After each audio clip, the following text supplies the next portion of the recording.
சக்ஸஸை நீங்கள் 3 வேர்டில் எப்படி சொல்லுவீங்க?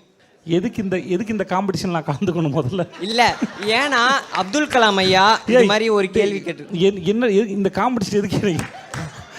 இல்லை ஏன்னா காலம் போன காலத்தில் இல்லை, நான் ஏன் அப்படி கேட்குறேன்னா இதே ஒரு ஒரு விஷயம் இருப்பா.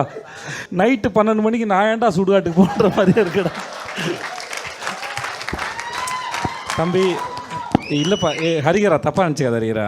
ஓகே, ஒரு விஷயத்தை கேட்குற, அப்புறம் என்ன அந்த விஷயத்தில் ஒரு கண்டிஷனு.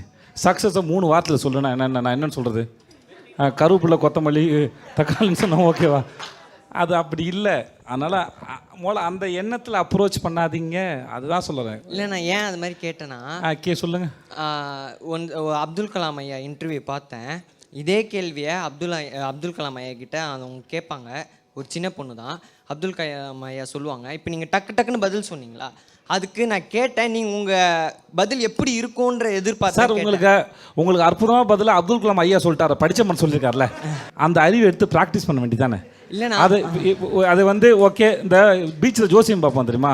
இவர் ஜோசியம் பார்த்து முடிச்சுன்னா இவர் சொன்னது கரெக்டாக இன்னொருத்தர் ஜோசியம் பார்க்குறதுக்குல அந்த பழக்கம் மாதிரியே கூடாது. சரி, அவர் என்ன சொன்னார் நான் தெரிஞ்சுக்கிறேன், எனக்கு தெரியல, சொல்லுங்கள். அவர் என்ன சொன்னார்? Hard work, perseverance. என்னங்க? பிரிசவரன்சி, விடாமுயற்சி.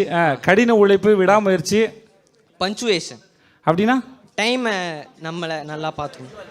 இப்போ இந்த மாதிரி உதாரணம் கொடுத்தீங்க. இப்போ சொல்லுங்கள், என்கிட்ட சொல்லுங்கள். Smart work. ஓகே, நான் சொல்கிறேன். அதான் உங்ககிட்ட இல்லை, நீ சொல்லணும் இந்த மாதிரி பதில்னு. உங்ககிட்ட எதிர்பார்த்தேன். அவர் வந்து லைஃப்ல இல்லை சார் என்கிட்ட ஒரு பதில் இருக்கலாம் சார், நான் அந்த பதில் சொல்லியிருப்பேன். நீங்கள்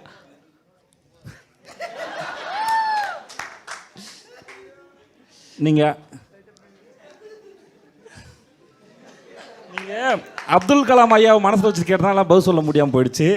நீங்கள் ஏன் ரேஞ்சு கேட்கணும்ல, அதான் முக்கியம். நான் என்ன படித்த ராக்கெட்டா விட்டா மேலே?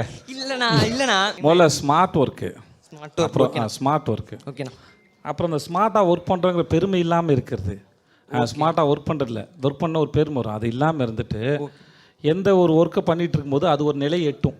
ஓகே, அந்த நிலை எட்டினதுக்கப்புறம் இன்னொரு கட்டத்துக்கு புஷ் பண்ண தெரியணும். அப்போ செல்ஃப் அவேர் ரொம்ப முக்கியம். என்ன பண்ணி கொண்டு இருக்கிறோம், நான் யார், நான் என்பது எனக்கு தெரிஞ்ச நான் யாரா, மற்றவங்க டிஸ்கிரைப் பண்ணுற நான் யாரா, நான் என்பது எனக்கு தெரிஞ்ச நான் யார் தான் பிரதானமானது.